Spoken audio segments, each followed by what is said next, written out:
Kapin sa usa ka gatos ka mga tawo ang nawad-an og panimay sa sunog nga miulbo sa Daruhan Drive, Purok Tambis, Barangay San Roque, Dakbayan sa Talisay. Ang report ni Femery Dumabo.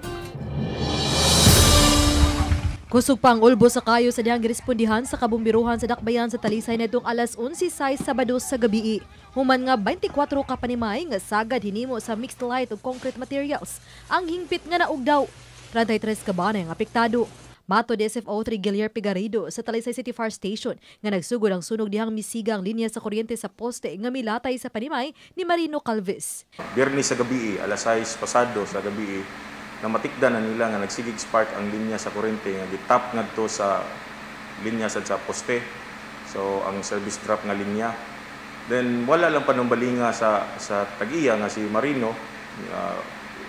So wala sila, continue lang din pagka diyan na sa Sabado sa gabi inasad, mibalik na sa spark. Giisang sunog sa second alarm o gideklarar lang nga nakontrolar alas 11:54 na. Ipatawag sa kabumbiruhan sa Talisay City ang representante sa power utility ug pipila ka molupyo sa lugar. Ayaw lang i-set aside siya nga muralagwala wa kay gibong nga aksyon.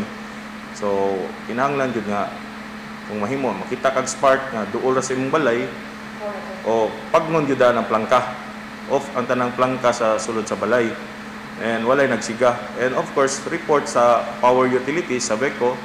And of course, report sa fire station. Gibanaban ang umabot sa 600,000 pesos ang danyo sa sunog. Wala rin mga tao nga nakalas o nasamdan sa maong sunog.